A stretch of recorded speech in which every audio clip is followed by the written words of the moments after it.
Alright, hey guys. Now, I don't normally do these kinds of videos, but there's actually a lot to unpack in this trailer. I thought that I might as well cover it to show you some of the new stuff coming. Now, this video will assume that you have watched the trailer already, so if you haven't watched the trailer, go ahead and watch it and then come back to this video. Now, first thing I want to say right off the bat is that the voice acting has vastly improved. Some of them even sound familiar. Now, I want to point out, the female human lead is going to be implemented into this next beta, looks like. So that's very good. Now, we're still waiting on the male demon, as there wasn't any footage of him in this trailer at all. But we're going to see, it looks like a little more of the female human lead. And it also potentially looks like you can actually change both your leads to be the same gender, though this doesn't really change anything gameplay-wise.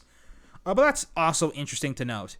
Now, another thing that caught my eye while watching this video was that the game is under a new studio, Pan Studio. Now, I did some digging around, right? And the game is still listed under Hero Games' website. And that's because that the first trailer showed off that they're by Hero Games. In fact, that was the first thing they showed off, Hero Games, right?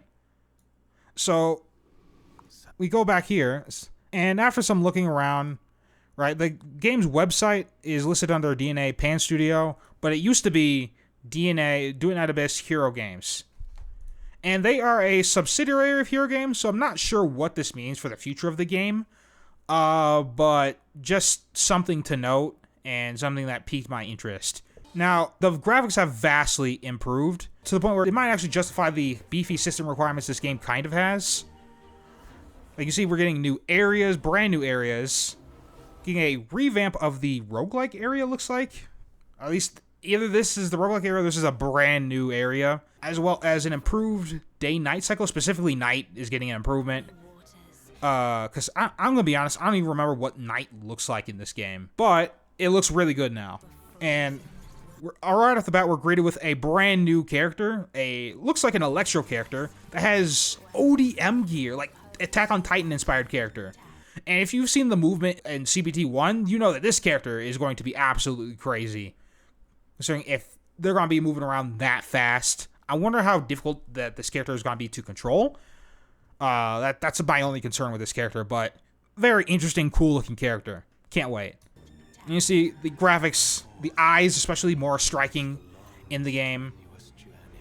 And if we skip around, some more things, especially look at that. The eyes especially, they're way better texture. The textures definitely look different, especially in the this area and this area. But they look so much better. I'm so glad. They also changed some of the scenes so they look better as well. Right off the bat, we're greeted with a brand new male character who's a werewolf. He shoots a laser out of his mouth. He's got this wide sweeping claw attack.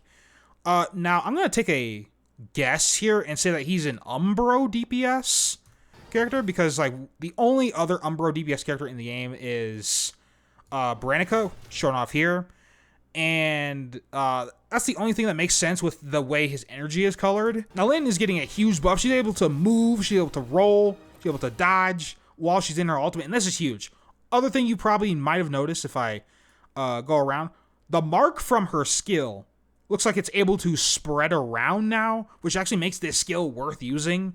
Because before, her skill was not worth using at all, and overall, Lynn was not a great character. In fact, I think she just got mogged by Margie, let's be real.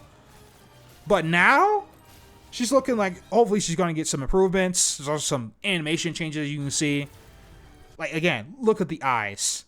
Way more striking compared to the previous beta. Very, very cool looking.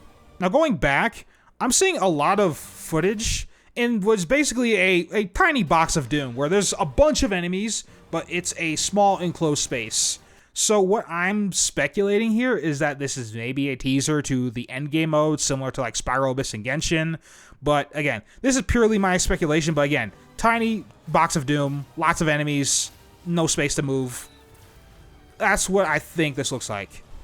Now we get a new character that can summon a dragon and shoot beams, very similar to Castris in Honkai Star Rail. Now, Castris fits very well into Star Rail's combat system, but I'm not sure how well a similar character will fit into like a Warframe style game. Needless to say, I will be pulling this character. and we have more footage of the tiny box of doom. But overall, it looks like this game is not wasting its potential at all and definitely getting better in the things that we've seen. So yeah, anyway guys, I want to thank you guys for watching. Hope you guys enjoyed, and I'll catch you guys next time. Peace.